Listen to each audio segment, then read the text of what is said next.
Good evening class. আমি সন্তু, তোমরা দেখছো the learning expert 2.0 YouTube channel. তোমাদের সামনে যে পিএসসি ক্লার্কশিপ এবং পিএসসি মিসলিনিয়াসের এক্সামটা আসতে চলেছে, তার জন্য আজ জিকে জিএস এর ওপর থেকে 54 নাম্বার ক্লাস প্রোভাইড করা হচ্ছে। তো এর আগে অলরেডি আমরা জিকে জিএস এর ওপর থেকে 53টা ক্লাস কিন্তু কভার করে নিয়েছি। যদি সেই ক্লাসগুলো না দেখে থাকো, ওপরে আই বাটনে লিঙ্ক শো হচ্ছে, সেটার উপরে ক্লিক করো, অথবা এই চ্যানেলের ডেসক্রিপশন বক্সটা ফলো করো। আচ্ছা, তোমাদের মধ্যে অনেকে আছো যারা ডেসক্রিপশন বক্স কিভাবে ওপেন করতে হয় জানো না। তো তাদের ক্ষেত্রে একটু বলে দিচ্ছি, মোবাইল থেকে যখন তোমরা ইউটিউবে ক্লাসটা দেখছো, নিচের দিকে দেখো মোর বলে একটা অপশন আছে। সেই মোর অপশানে ক্লিক করলে তোমাদের কমেন্ট বক্সটাও খুলে যাবে এবং তার পাশাপাশি দেখবে ডেসক্রিপশন বক্সটাও খুলে যাচ্ছে। সেখানে কিন্তু তোমাদের প্রিভিয়াস যে ক্লাসটা হয়ে গেছে সেই ক্লাসের লিঙ্ক প্রোভাইড করাই আছে পরিষ্কারভাবে, সেখানে কিন্তু লেখা আছে। তো সেই লিঙ্কের উপরে ক্লিক করলে প্রিভিয়াস যে ক্লাসগুলো হয়ে গেছে সেগুলো পরপর সেখান থেকে দেখে নিতে পারবে। ক্লাসের শুরুতে প্রত্যেক দিনের মতো আবারও বলছি, প্রথম থেকে শেষ পর্যন্ত ক্লাস দেখবে, তাহলে কিন্তু এক্সামের জন্য বেনিফিট পাবে।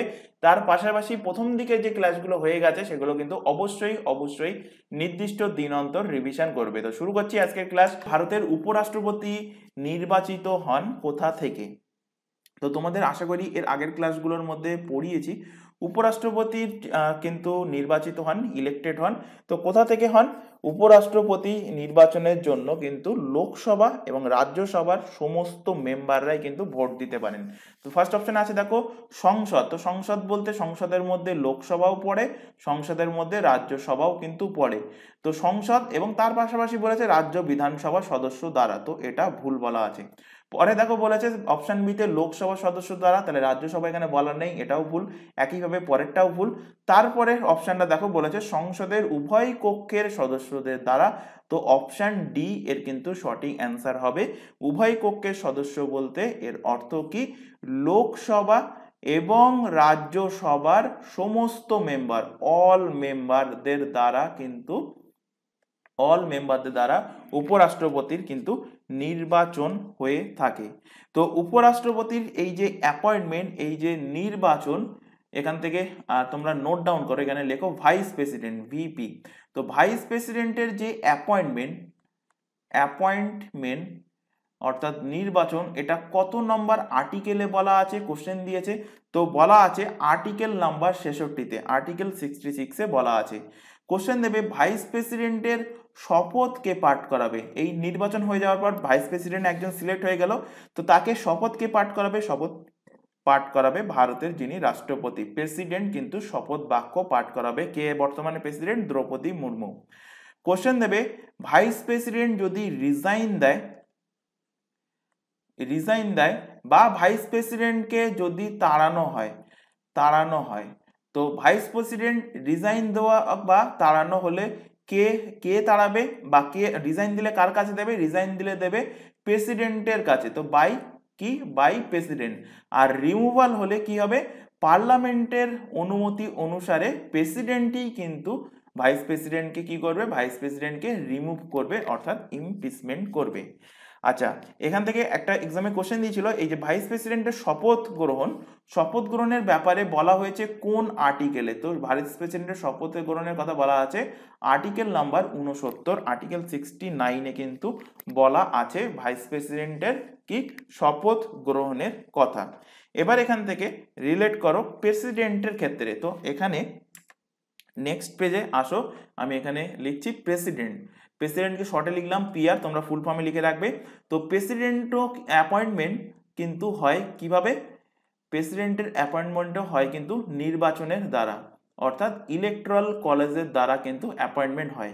এনার নির্বাচনে কে অংশগ্রহণ করে? তো প্রেসিডেন্টের নির্বাচনে অংশগ্রহণ করবে লোকসভা, অংশগ্রহণ করবে রাজ্যসভা, অংশগ্রহণ করবে রাজ্য বিধানসভা, অর্থাৎ SLA, স্টেট লেজিসলেটিভ অ্যাসেম্বলি, যাকে আমরা বলি কি বিধানসভা। তো বিধানসভা, রাজ্যসভা এবং কি লোকসভার এদের কি সমস্ত মেম্বার? না, এদের শুধুমাত্র ইলেক্টেড মেম্বার যারা আছে, অনলি ইলেক্টেড মেম্বার কিন্তু রাষ্ট্রপতির ভোটে অংশগ্রহণ করতে পারবে। কেন ইলেক্টেড মেম্বার? কারণ লোকসভাতে আগে দুজনকে নমিনেটেড করা হতো, দুজন অ্যাংলো ইন্ডিয়ানকে, যদিও সেটাকে তুলে দেওয়া হয়েছে 104তম অ্যামেন্ডমেন্টের মাধ্যমে। তো রাজ্যসভাতে চলে আসো, রাজ্যসভাতে কিন্তু 12 জনকে নমিনেটেড করা হয়। তো এই 12 জন নমিনেটেড যে পার্সন থাকে এরা কিন্তু রাষ্ট্রপতির পছন্দের ব্যক্তি থাকে, রাষ্ট্রপতি কিন্তু নমিনেটেড করেন। সুতরাং নমিনেটেড পার্সন যদি, কারণ রাষ্ট্রপতি যিনি আগে ছিলেন তিনি পরবর্তী রাষ্ট্রপতি হওয়ার জন্য ভোটে দাঁড়াতে পারেন। তো যেহেতু তিনি আগে রাষ্ট্রপতি থাকাকালীন 12 জনকে নমিনেটেড করেছেন, এই 12 জন অবভিয়াসলি রাষ্ট্রপতির সাপোর্টে ভোট দেবে।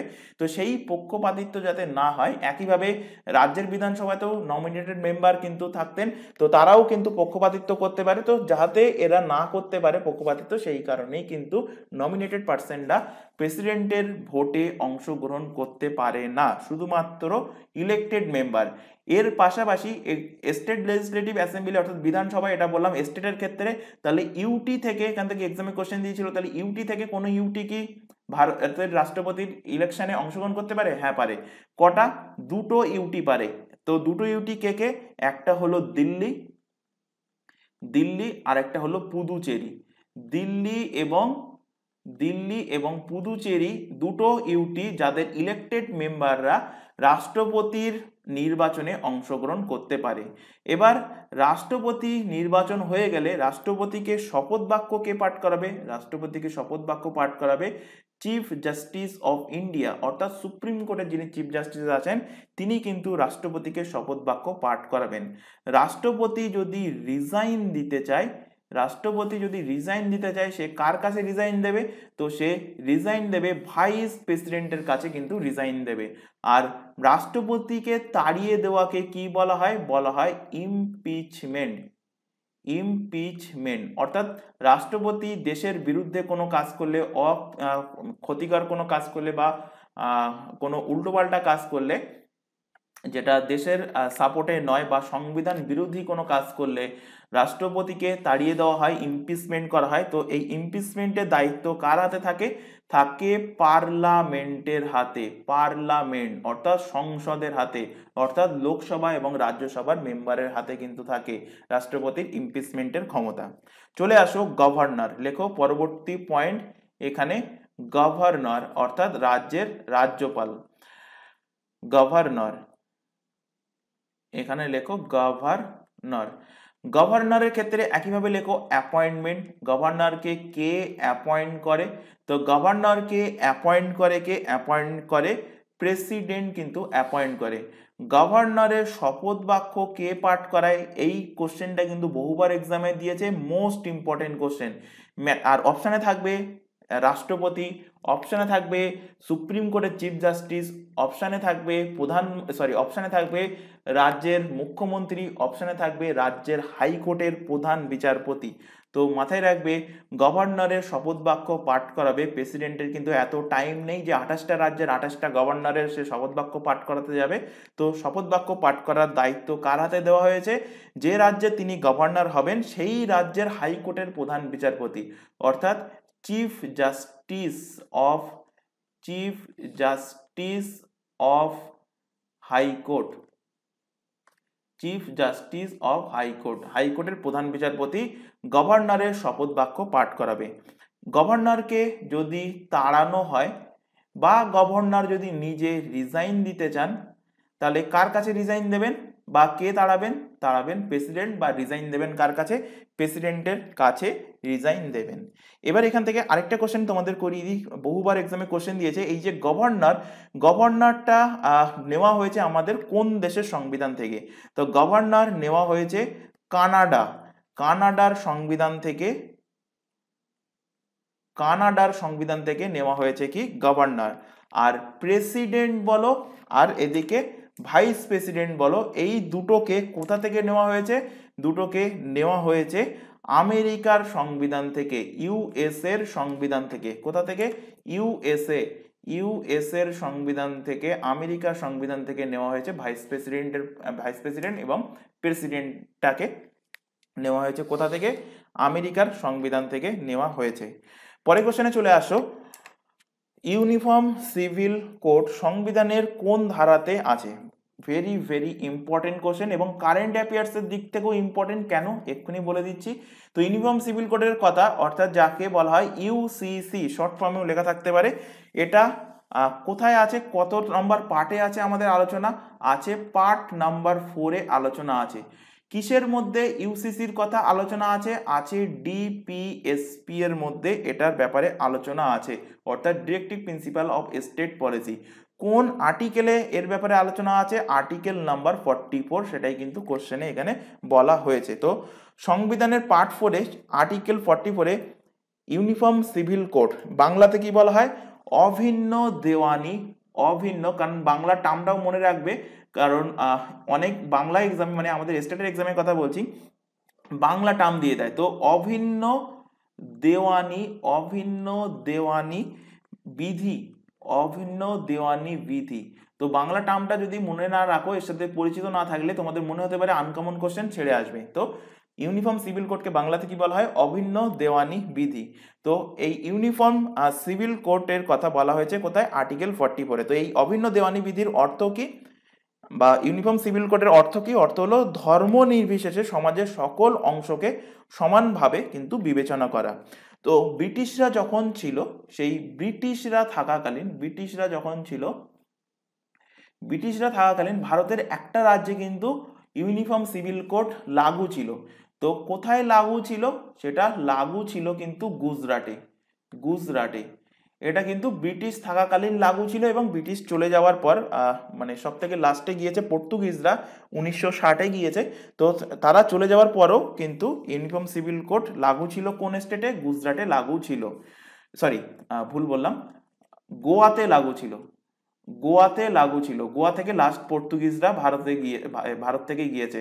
মানে যদি কোশ্চেন দেয় যে কোন ব্রিটিশরা সব থেকে ভারতে প্রথমে এসেছিল এবং ভারতে লাস্টে গিয়েছে, তো গিয়েছে পর্তুগিজরা ফার্স্টে এসেছিল, ভাস্কো দা গামা, এবং সবার লাস্টে পর্তুগিজরা কিন্তু ভারত ছেড়ে গিয়েছে। তো সেই ব্রিটিশরা থাকাকালীন কিন্তু গোয়াতে uniform civil code, UCC uniform civil code কিন্তু লাগু ছিল। তো কোশ্চেন দেবে যে ভারতের, তোমাদের মনে হতে পারে ডাউট, ওই জন্য এই কথাটা বারবার বলছি, কোশ্চেন দেবে যে সাম্প্রতি ভারতে প্রথম রাজ্য হিসাবে, ভারতের প্রথম রাজ্য হিসাবে ইউনিফর্ম সিভিল কোড লাগু হয়েছে, ইউনিফর্ম সিভিল কোড লাগু হয় কোন রাজ্যে। তো অ্যান্সার কি হবে, অ্যান্সার হবে উত্তরাখণ্ডে কিন্তু লাগু হয়েছে। তো এটা ভালোভাবে খেয়াল করো। এখানে কনফিউজিং যেটা হবে সেটা হলো যে অনেকের মনে হবে যে গোয়াতেই তো ফার্স্টে লাগু ছিল, না, গোয়াতে কিন্তু ব্রিটিশরা থাকাকালীন লাগু ছিল, এবং সেটাই কিন্তু ব্রিটিশরা চলে যাওয়ার পর থেকে সেটাই কিন্তু কন্টিনিউ হয়ে আসছে। সেখানে কিন্তু ভারত গভর্নমেন্ট কিন্তু কন্টিনিউ চলে যাচ্ছে। তো সেখানে কিন্তু ভারত গভর্নমেন্ট লাগু করেনি, ভারতের গভর্নমেন্ট, ইন্ডিয়ান গভর্নমেন্ট কিন্তু লাগু করেছে সর্বপ্রথম কোথায়, উত্তরাখণ্ডে। রিসেন্টলি লাগু হয়েছে, 2024-এই কিন্তু লাগু হয়েছে ইউনিফর্ম সিভিল কোড। কোথায় লাগু হয়েছে, উত্তরাখণ্ডে লাগু হয়েছে, এবং এটা সেখানে এক্সপেরিমেন্ট করা হচ্ছে, এবং এক্সপেরিমেন্ট সাকসেসফুল হলে ধীরে ধীরে কিন্তু ভারতের প্রত্যেকটা রাজ্যে ইউনিফর্ম সিভিল কোড আনা হবে। আর্টিকেল 40 থেকে রিলেট করে এখানে লেখা আছে আর্টিকেল 40টাও কিন্তু মোস্ট ইম্পর্টেন্ট, বহুবার এক্সামে কোশ্চেন দিয়েছে। তো আর্টিকেল 40-তে কি বলা আছে, বলা আছে গ্রাম পঞ্চায়েতের ব্যাপারে, গ্রাম পঞ্চায়েত। তো কোশ্চেন দেবে যে ভারতের প্রথম গ্রাম পঞ্চায়েত কোথায় তৈরি হয়েছিল, ভারতের প্রথম গ্রাম পঞ্চায়েত কোথায়, নাগর জেলা। কোথায়, নাগর জেলাতে। নাগর জেলা কোথায় অবস্থিত, নাগর জেলা অবস্থিত রাজস্থানের নাগর জেলাতে ভারতের প্রথম গ্রাম পঞ্চায়েত গঠিত হয়। কবে গঠিত হয়, এক্সাক্ট ডেট মনে রাখতে হবে, কারণ এক্সাক্ট ডেট কিন্তু এক্সামে কোশ্চেন দিয়েছে। 2 অক্টোবর 1959 সালে ভারতের প্রথম গ্রাম পঞ্চায়েত রাজস্থানের নাগর জেলাতে গঠিত হয়, যেটার কথা বলা আছে আর্টিকেল নাম্বার 40-এ কিন্তু আলোচনা করা আছে। আর্টিকেল 42, আর্টিকেল 45 দুটোও আলোচনা করব, কারণ এগুলো কিন্তু এক্সাম পয়েন্ট অফ ভিউ থেকে ইম্পর্টেন্ট। তো এখানে লেখো আর্টিকেল নাম্বার 42, আর্টিকেল 42। আর্টিকেল 42-এ কি বলা আছে, বলা আছে প্রসূতি মহিলাদের সহায়তা অর্থাৎ maternity leave, maternity leave, maternity leave আগে এখানে লিখে নাও, তারপরে বোঝাচ্ছি জিনিসটা। ম্যাটারনিটি লিভ, আচ্ছা এখান থেকে ফুল যেটা টোটালি বলা আছে সেটাই লেখো এখানে, যে আর্টিকেল 42 তে কি বলা আছে, বলা আছে provision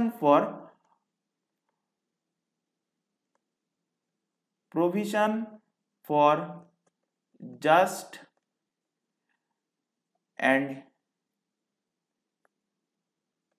and human condition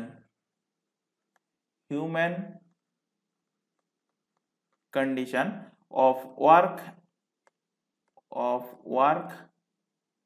and maternity relief,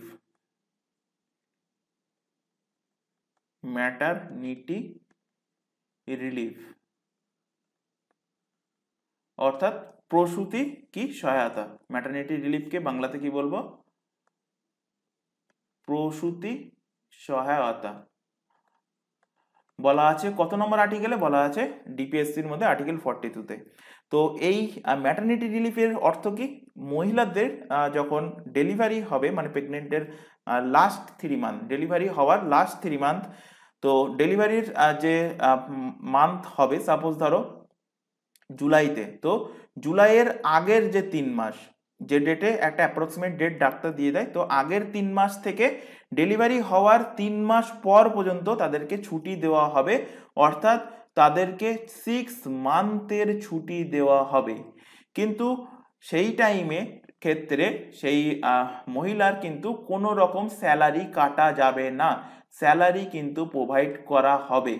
এটা বলা আছে কত নম্বর আর্টিকেলে, আর্টিকেল 42-এর।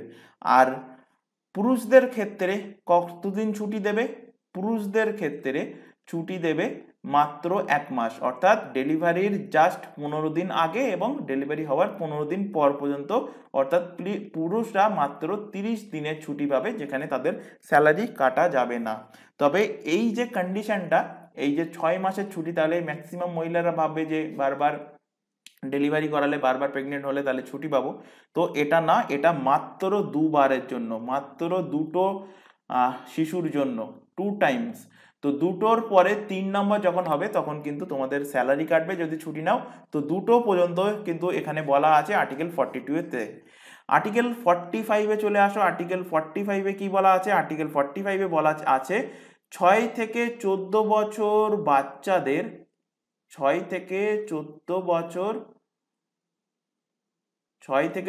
বছর বাচ্চাদের ফ্রিতে শিক্ষা প্রদান করা হবে, অর্থাৎ ফ্রি এডুকেশন প্রোভাইড করা হবে, বলা আছে কত নম্বর আর্টিকেলে, আর্টিকেল 48-এ বলা আছে।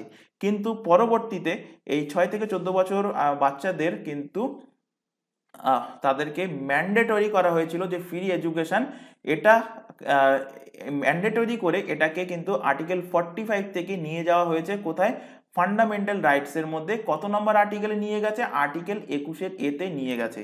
তো আর্টিকেল 21-এর এতেও কিন্তু বলা আছে 6 থেকে 14 বছর শিশুদের ম্যান্ডেটরি ফ্রি এডুকেশন প্রোভাইড করতে হবে। এবং এই যেটা হয়েছে এটা কততম অ্যামেন্ডমেন্টের মাধ্যমে, 86 সংশোধনী, 86 অ্যামেন্ডমেন্টের মাধ্যমে হয়েছে। কত সালে, 2002 সালে 86তম সংশোধনের মাধ্যমে কিন্তু এই 6 থেকে 14 বছর বয়সী বাচ্চাদের ফ্রিতে শিক্ষা প্রদান করা হবে, এটাকে নিয়ে যাওয়া হয়েছে আর্টিকেল 21-এর এতে। চলে আসো পরের কোশ্চেন, একটি পেন্ডুলামের পর্যায়কাল কিসের ওপর নির্ভর করে। পড়িয়েছি এর আগে অলরেডি যে পর্যায়কালের সূত্র কি,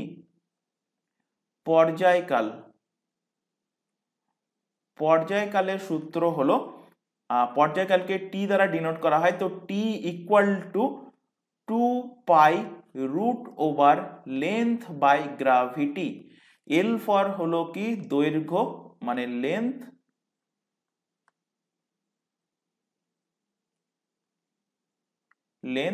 আর জি ফর হলো কি গ্রাভিটি, অভিকর্ষজ ত্বরণ, গ্রাভিটি, আর টি ফর কি পর্যায়কাল। তাহলে পর্যায়কাল কিসের উপর নির্ভর করবে, অবভিয়াসলি দৈর্ঘ্যের উপর নির্ভর করবে, কারণ ভর এবং সময় এখানে বলাই নেই। তো অ্যান্সার হবে কি দৈর্ঘ্যের উপর নির্ভর করবে, অপশন এ এর কিন্তু সঠিক অ্যান্সার হবে। অপশন ডিতে আছে দৈর্ঘ্য তারা ঠিক বলেছে, ভর ভুল বলেছে, তাই অপশন ডিটাও কিন্তু হবে না। চলে আসো পরের কোশ্চেনে, নিম্নলিখিত কোনটি বস্তুর জড়তা পরিমাপ করে? তো বস্তুর জড়তা পরিমাপ করে কি? ভর, মাস কিন্তু বস্তুর জড়তা পরিমাপ করে। জড়তা হলো কি? বস্তু বা দেহের সেই গুণ যার ফলে বস্তু বা দেহ স্থির অবস্থা বা গতি অবস্থা বজায় রাখার চেষ্টা করে। এখান থেকে কোশ্চেন দেয়, ভরের প্রসঙ্গ যেহেতু এসছে, ভর মাপা হয় কোন যন্ত্রে? ভর অর্থাৎ কি? মাস। ভর মাপা হয় কোন যন্ত্রে? আরেকটা কোশ্চেন দেয় যে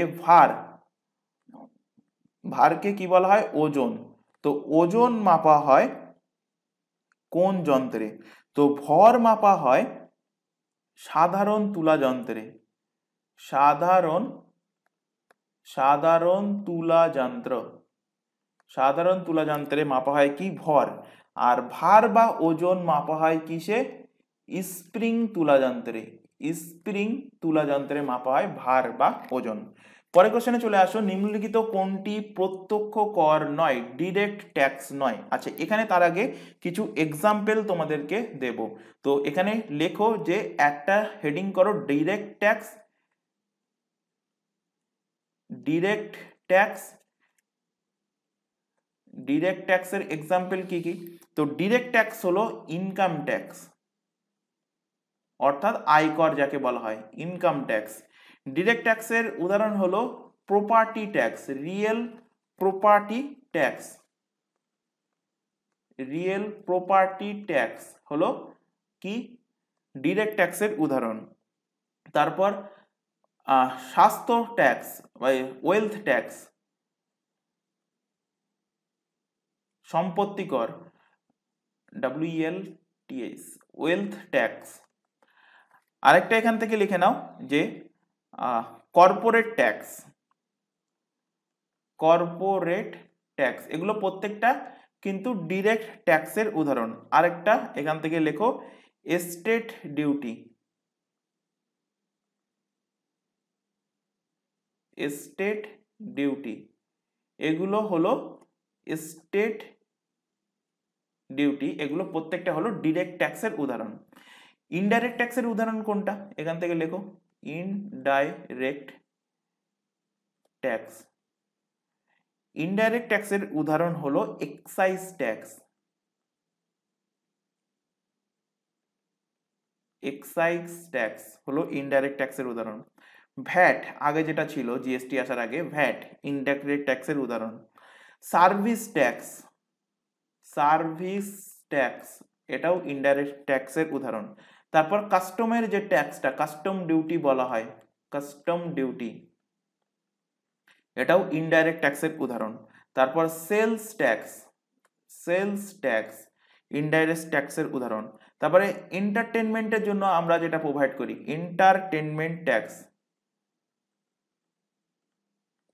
এন্টারটেনমেন্ট ট্যাক্স এটাও হলো ইনডাইরেক্ট ট্যাক্সের উদাহরণ। আর সব থেকে ইম্পর্টেন্ট, বহুবার এক্সামে কোশ্চেন দিয়েছে, goods and service tax, GST, এটাও কিন্তু ইনডাইরেক্ট ট্যাক্সের উদাহরণ। তো এখানে বলেছে, দেখো বলেছে যে এর মধ্যে কোনটা প্রত্যক্ষ কর নয়, মানে অপ্রত্যক্ষ কর।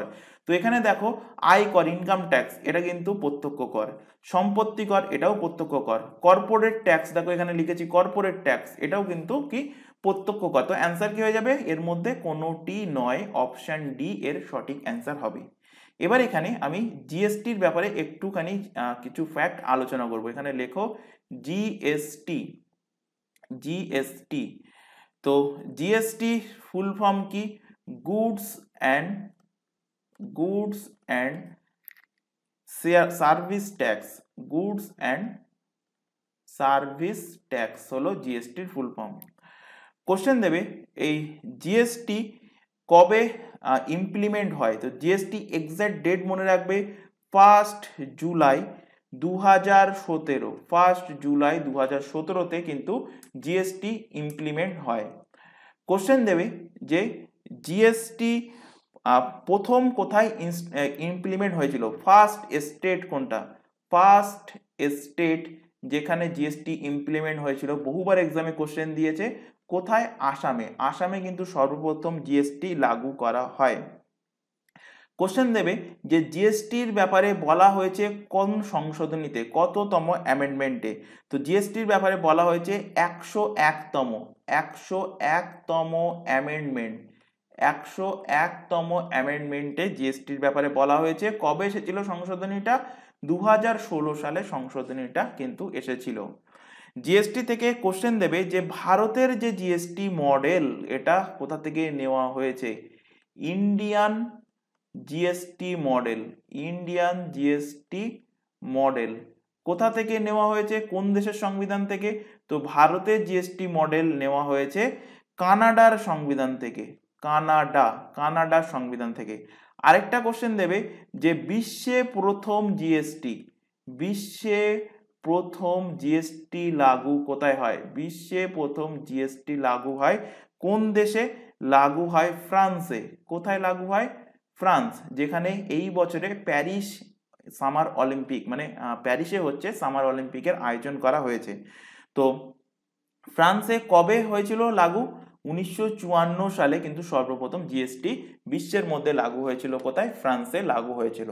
যে পয়েন্টগুলো বললাম, এই প্রত্যেকটা পয়েন্ট থেকে কোনো না কোনো এক্সামে কিন্তু কোশ্চেন দিয়েছে, তো অবশ্যই কিন্তু জিনিসটা মাথায় রাখবে। পরের কোশ্চেনে চলে আসো, কোন গভর্নর জেনারেলের সময় সিন্ধু প্রদেশ ব্রিটিশদের অধিকারে আসে? তো সিন্ধু প্রদেশ ব্রিটিশদের অধিকারে আসে লর্ড এলেনবোরো, তখন কিন্তু গভর্নর জেনারেল ছিলেন। তো ঘটনাটা একটুখানি ডিসকাস করছি। তো ভারতের গভর্নর জেনারেল ছিলেন লর্ড এলেনবোরো। তো টাইম পিরিয়ডটা ছিল 1842 সালে। তো 1842 সালে সেপ্টেম্বর মাস নাগাদ সিন্ধুতে সম্পূর্ণ বেসামরিক এবং সামরিক ক্ষমতা সহ স্যার চার্লস নেপিয়ারের, কি নাম বললাম স্যার চার্লস নেপিয়ার। তো স্যার চার্লস নেপিয়ারের নেতৃত্বে একটা সৈন্যদল সেখানে পাঠিয়েছে। কে পাঠিয়েছে? লর্ড এলেনবোরো, যাতে করে ব্রিটিশরা সেখানকার সমস্ত ভারতীয়দের নিয়ন্ত্রণে নিতে পারে সেই সিন্ধু প্রদেশে। এরপর 1843 সালে দুটো যুদ্ধ হয়। একটা হলো কি মিয়ানির যুদ্ধ, আরেকটা হলো ডোবরের যুদ্ধ। তো এই দুটো যুদ্ধ হয় কবে? 1843-এ। এবং এই দুটো যুদ্ধে সিন্ধু প্রদেশের বালুচিরা কিন্তু পরাজিত হয়, ফলে সিন্ধু প্রদেশ ব্রিটিশ সাম্রাজ্যের সাথে কিন্তু যুক্ত হয়। তাহলে কে ছিল গভর্নর জেনারেল? ছিল লর্ড এলেনবোরো। আচ্ছা, লর্ড হেস্টিংস থেকে রিলেট করো, এখান থেকে ইম্পর্টেন্ট যে ফ্যাক্টগুলো এখান থেকে দেবে। লর্ড হেস্টিংসের সময় কি হয়েছিল? লর্ড হেস্টিংসের সময় কিন্তু এনার সময় স্যার টমাস মুনরো কিন্তু এই লর্ড হেস্টিংসের সময় কিন্তু ভারতে এসেছিল। আর এনার সময় আরেকটা ফ্যাক্ট সেটা দেয় যে রাওয়াতাড়ি এবং মহালবাড়ি যে ট্যাক্স সিস্টেম, রাওয়াতওয়ারি ও মহালবাড়ি ট্যাক্স সিস্টেম কে লাগু করে কিন্তু এই Lord Hastings. William Bentinck most important. William Bentinck থেকে যে ফ্যাক্ট মনে রাখতে হবে সেটা ফার্স্টে এখান থেকে লেখো যে সতী প্রথা। তো উইলিয়াম বেন্টিং রাজা রামমোহন রায়ের সাথে মিলে তিনি কিন্তু সতী প্রথা রদ করেন। সতী প্রথা তুলে দিয়েছেন লর্ড উইলিয়াম বেন্টিং। কত সালে তুলে দিয়েছেন সতী প্রথা? 1829 সালে সতী প্রথা তিনি কিন্তু রদ করেছিলেন।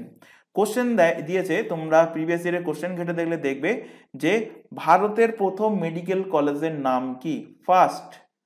ফার্স্ট মেডিকেল কলেজ, ভারতের প্রথম first medical college of India.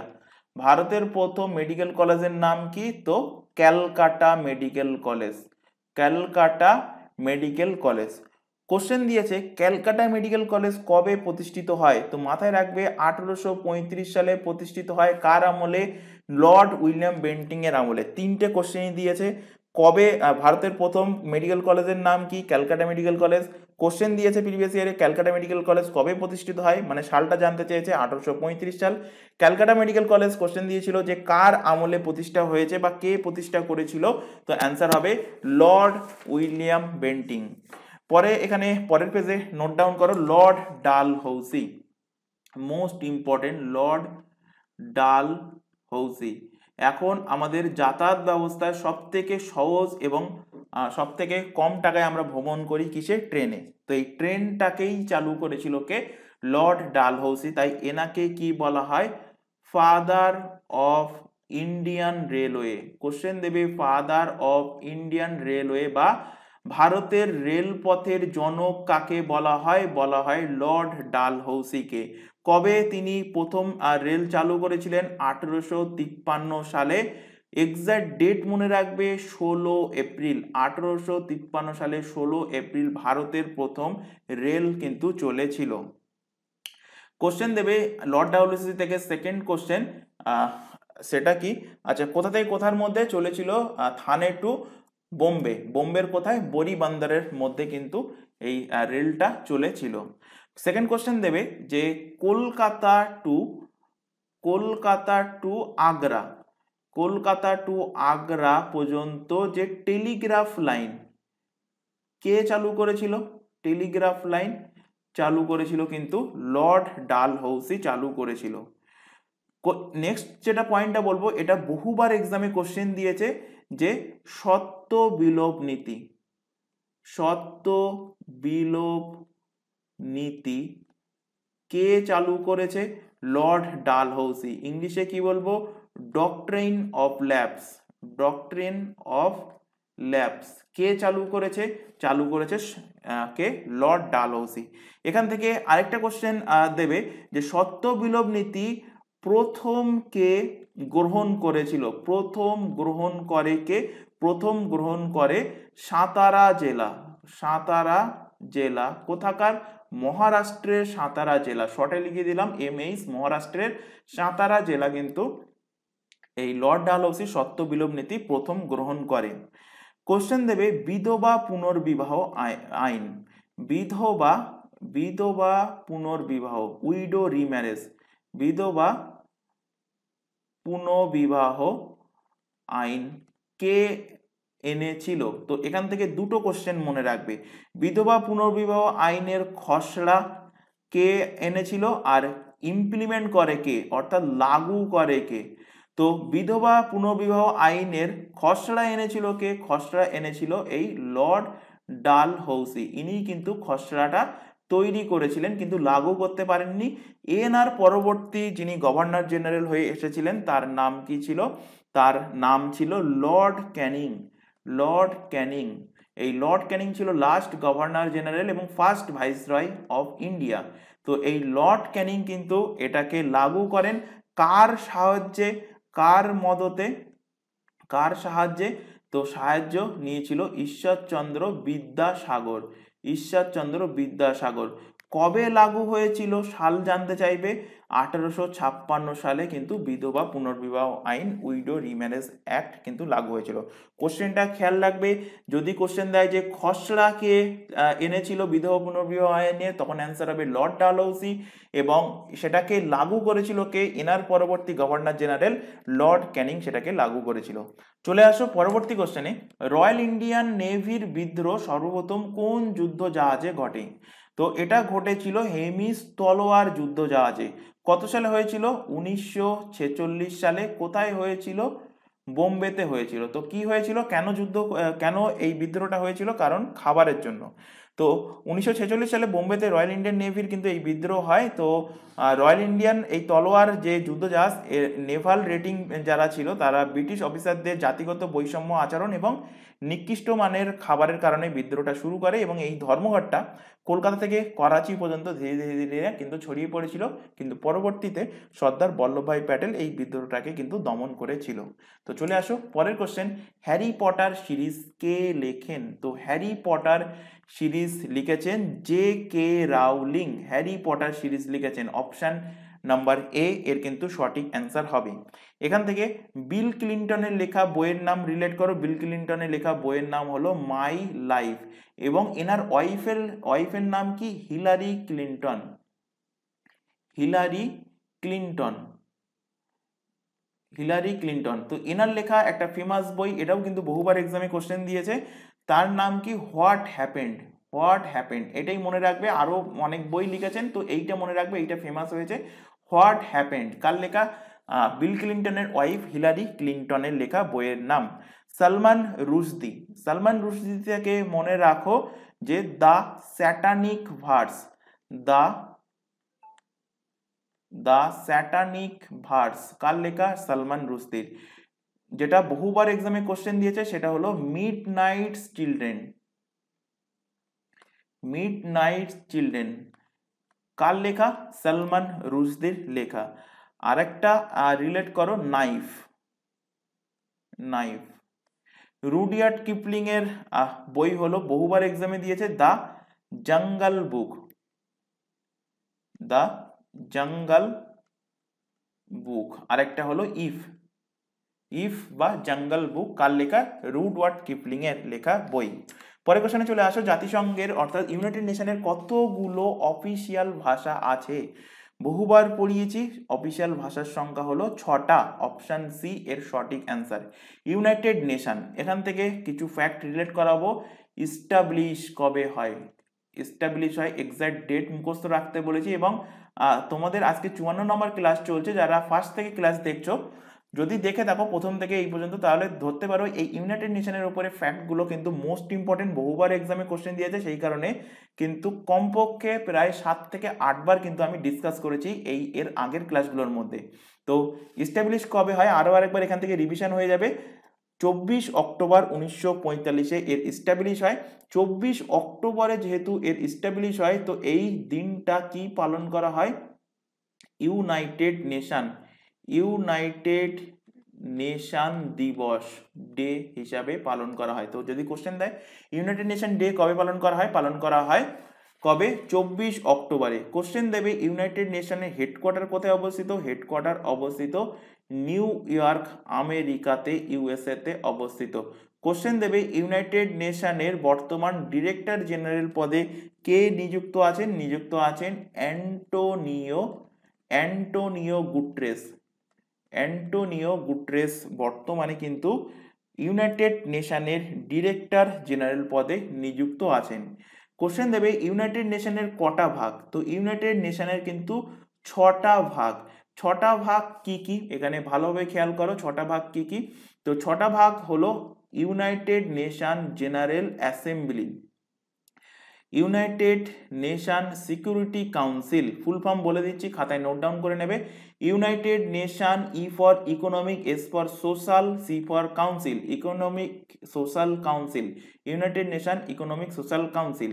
তারপর হলো united nation trusteeship, united nation trusteeship council, united nation trusteeship council. Last হলো 1 2 3 4 5 নাম্বার হলো ICJ, international court of justice, এবং লাস্ট হলো united nation secretariat, United nation secretariat হলো, এই 6টা হলো ইউনাইটেড নেশনের কি? ইউনাইটেড নেশনের 6টা ভাগ। এর মধ্যে ইউনাইটেড নেশনের এই যে 6টা ভাগ, এর মধ্যে আইসিজে মানে ইন্টারন্যাশনাল কোর্ট অফ জাস্টিস, এর হেডকোয়ার্টার কিন্তু নিউ ইয়র্কে অবস্থিত নয়। বাকি 5টার হেডকোয়ার্টার নিউ ইয়র্কে অবস্থিত। তাহলে আইসিজে এর হেডকোয়ার্টার কোথায়? এর হেডকোয়ার্টার অবস্থিত দ্য হেগ। দ্য হেগ কোথায়? নেদারল্যান্ডে অবস্থিত। এবার এখান থেকে দেখো UNSC, United nation security council, এর উপরে ডিসকাস করব, কারণ রিসেন্টলি তোমাদের যে ফুড এসের এক্সাম হয়েছে সেই এক্সামে কোশ্চেন দিয়েছে। কোশ্চেন দেবে ইউনাইটেড নেশন সিকিউরিটি কাউন্সিলের কটা মেম্বার থাকে? তো এই ইউনাইটেড নেশন সিকিউরিটি কাউন্সিলের টোটাল 15টা মেম্বার থাকে। 15টা মেম্বারের মধ্যে থাকে স্থায়ী মেম্বার কিছুজন অস্থায়ী মেম্বার থাকে কিছুজন। তো এক্সামে সম্ভবত কোশ্চেন দিয়েছিল ইউনাইটেড নেশন সিকিউরিটি কাউন্সিলের টোটাল পার্মানেন্ট মেম্বারের সংখ্যা কটা। তো পার্মানেন্ট মেম্বারের সংখ্যা হলো 5টা, অস্থায়ী মেম্বারের সংখ্যা হলো 10টা। এই 10 জন যে অস্থায়ী মেম্বার এরা কিন্তু 2 বছরের জন্য থাকে, মানে 2 বছর পর পর চেঞ্জ হয়। কিন্তু 5 জন যে পার্মানেন্ট মেম্বার, এই 5 জন পার্মানেন্ট মেম্বার কারা কারা, এদের নাম কিন্তু তোমাদের মুখস্থ রাখতে হবে। এক্সামে কোশ্চেন দিয়েছিল যে এর মধ্যে কোনটা ইউনাইটেড নেশন সিকিউরিটি কাউন্সিলের পার্মানেন্ট মেম্বার নয়। তো পার্মানেন্ট মেম্বার কে কে? আমেরিকা, অবভিয়াসলি ইউএসএ, তারপর ইউকে অর্থাৎ ব্রিটেন, তারপর ইউরোপ থেকে ফ্রান্স, তারপর চলে আসো এশিয়াতে রাশিয়া অ্যান্ড হলো চায়না। এই 5টা কান্ট্রি কিন্তু ইউনাইটেড নেশন সিকিউরিটি কাউন্সিলের কি, ইউনাইটেড সিকিউরিটি কাউন্সিলের এরা স্থায়ী মেম্বার। তাই এদের কাছে একটা স্পেশাল পাওয়ার আছে, সেই পাওয়ারটা কি? ভেটো পাওয়ার। এবার এই যে অফিসিয়াল ল্যাঙ্গুয়েজের কথা কোশ্চেনে বলা হয়েছিল 6টা অফিসিয়াল ল্যাঙ্গুয়েজ, সেটা মনে রাখার একটা সহজ উপায় বলে দিচ্ছি। সহজ উপায় কি? ইউনাইটেড নেশনের সিকিউরিটি কাউন্সিলের স্থায়ী মেম্বার মুখস্থ হয়ে গেছে, তাহলে এখান থেকে দেখো এদের ল্যাঙ্গুয়েজ কি কি হবে। তো এখানে আমেরিকা এবং ইউকে দুটোতেই কি চলে? ইংলিশ চলে। তো এখান থেকে ফার্স্টে লেখো কি? ইংলিশ। সেকেন্ড ল্যাঙ্গুয়েজ ফ্রান্স থেকে কি? ফ্রান্সের ল্যাঙ্গুয়েজ কি? ফ্রান্সের ল্যাঙ্গুয়েজ হলো ফ্রেঞ্চ, এখান থেকে লিখলে ফ্রেঞ্চ।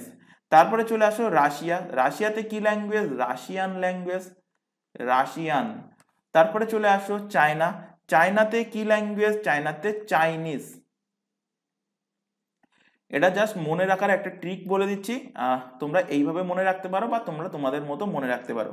তাহলে 4টে ল্যাঙ্গুয়েজ হয়ে গেল, আর 2টো ল্যাঙ্গুয়েজ কষ্ট করে মনে রাখতে হবে। একটা হলো অ্যারাবিক, আর রিসেন্টলি ইউরো কাপ কে জিতলো? স্পেন, তো সেখান থেকে স্প্যানিশ।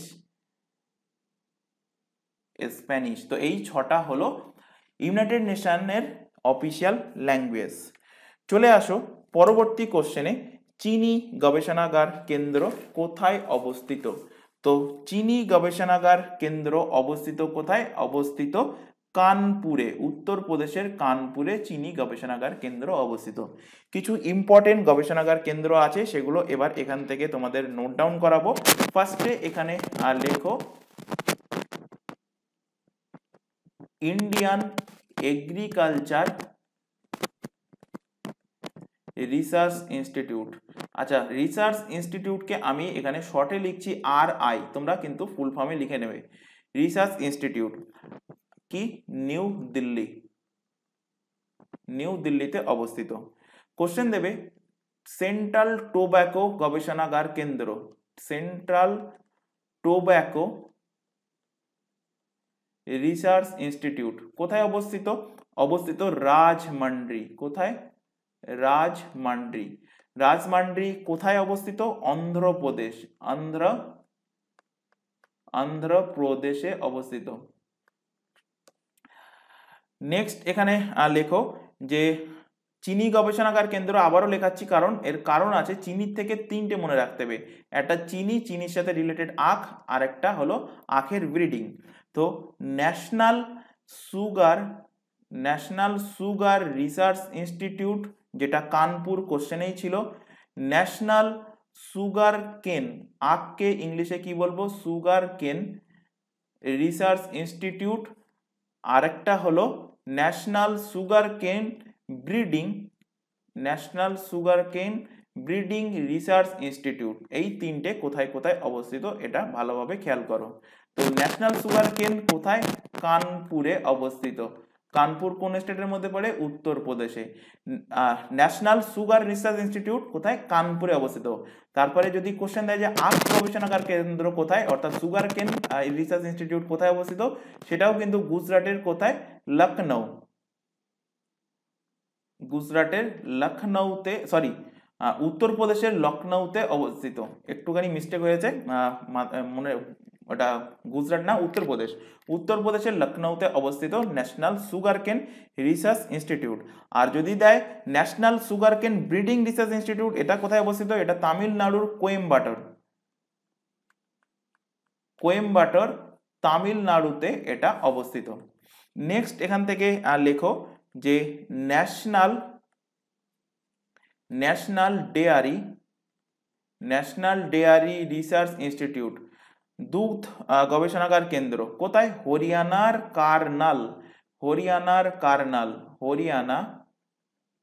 হরিয়ানার কারনালে অবস্থিত। নেক্সট এখান থেকে লেখো যে central potato research institute, central আলু গবেষণাগার কেন্দ্র, সেন্ট্রাল পটেটো রিসার্চ ইনস্টিটিউট কোথায়? সিমলাতে অবস্থিত। সিমলা কোন স্টেটের মধ্যে পড়ে? হিমাচল প্রদেশ। এইচপি এখানে লিখে দিলাম। নেক্সট লেখো এখান থেকে যে সেন্ট্রাল নারকেল গবেষণাগার কেন্দ্র, সেন্ট্রাল কোকোনাট রিসার্চ ইনস্টিটিউট কোথায় অবস্থিত? অবস্থিত কাসেরগড় কোথায়? কেরালা কাসেরগড়ে অবস্থিত।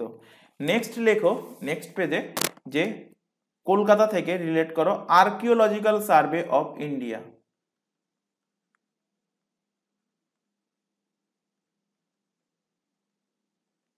আর্কিওলজিক্যাল সার্ভে অফ ইন্ডিয়া বা শর্টে বলা থাকবে কি ASI, কোথায় অবস্থিত? আমাদের কলকাতাতে অবস্থিত। কলকাতাতে আরেকটা গবেষণাগার কেন্দ্র আছে যেটা বহুবার এক্সামে কোশ্চেন দিয়েছে, সেটা হলো কি পাট গবেষণাগার কেন্দ্র কোথায় অবস্থিত? সেন্ট্রাল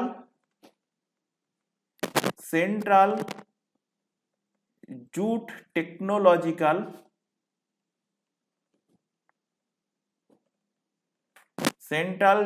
টেকনোলজিক্যাল রিসার্চ ইনস্টিটিউট কোথায় অবস্থিত? এটা আমাদের কলকাতাতেই কিন্তু অবস্থিত। কোশ্চেন দেবে যে সেন্ট্রাল চা গবেষণাগার, কোশ্চেনটা কিন্তু তোমাদের WBCS এর এক্সামেই দিয়েছিল 2023-এ, যার রেজাল্ট রিসেন্টলি বেরোলো। তো সেন্ট্রাল টি রিসার্চ ইনস্টিটিউট কোথায় অবস্থিত? এক্সাক্ট জায়গার নাম কিন্তু তোমাদের জানতে হবে কোথায়, এবং সেখানে এক্সাক্ট জায়গায় কিন্তু দিয়েছিল, এবং দুটো দিয়েছিল, একটা দিয়েছিল টি আর একটা দিয়েছিল কফি। তো কোথায়? জোরহাট কোথায়? আসামে কিন্তু অবস্থিত। এবং কফি গবেষণাগার সেন্ট্রাল কফি রিসার্চ ইনস্টিটিউট কোথায় অবস্থিত? সেন্ট্রাল কফি রিসার্চ ইনস্টিটিউট অবস্থিত চিকমাগালুর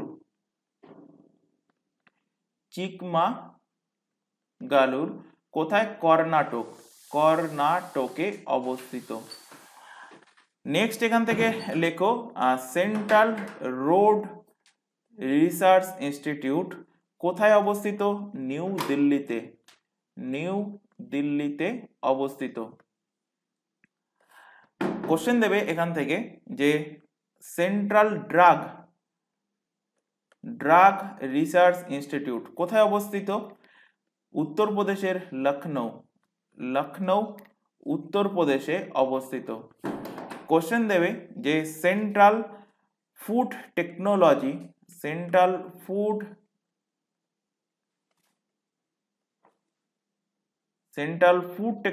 রিসার্চ ইনস্টিটিউট কোথায় অবস্থিত? অবস্থিত মহীশূর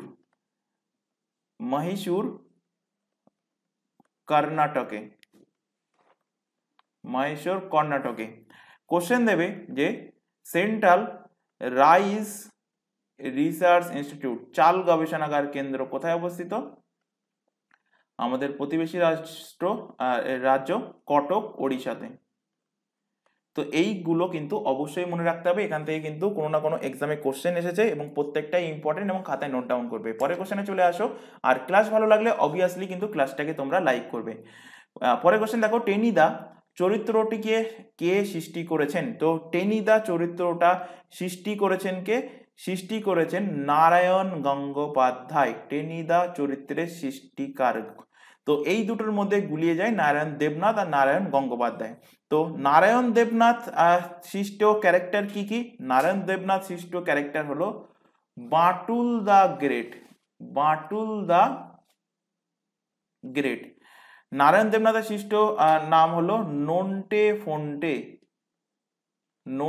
ফন্টে, আরেকটা হলো হাদা হাদা ভোদা, হাদা ভোদা হলো নারায়ণ দেবনাথের লেখা বইয়ের নাম। প্রেমেন্দ্র মিত্রের লেখা বইয়ের নাম কি? প্রেমেন্দ্র মিত্রের লেখা চরিত্রের নাম কি? ঘনাদা, ঘনাদা। আর সুকুমার রায়ের লেখা বই, দুটো ফেমাস বই, একটা কি আবোল তাবোল,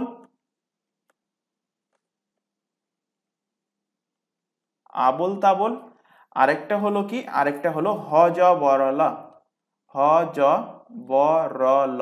এই দুটো বই কিন্তু বহুবার এক্সামে দিয়েছে। বিশেষ করে হ জ বরল কার লেখা? সুকুমার রায়ের লেখা। আবোল তাবোল কার লেখা?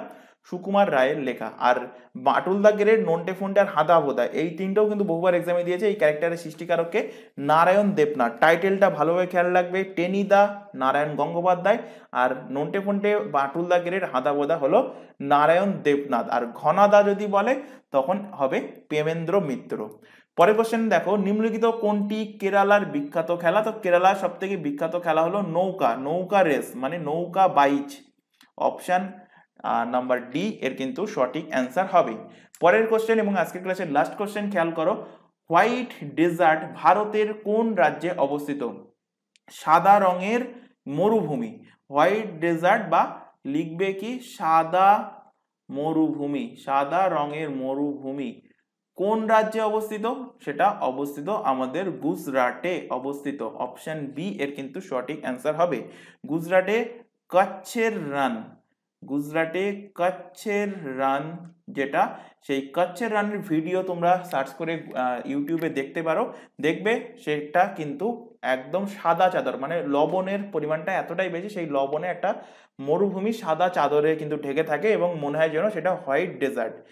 আচ্ছা, কোশ্চেন যদি দেয়, গুজরাটের কচ্ছের রানের প্রসঙ্গ যেহেতু আসলো, এখান থেকে কোশ্চেন দেবে যে ভারতের সব থেকে বড় জেলা, ভারতের সব থেকে বড় ডিস্ট্রিক্ট, বড় জেলা কোনটা?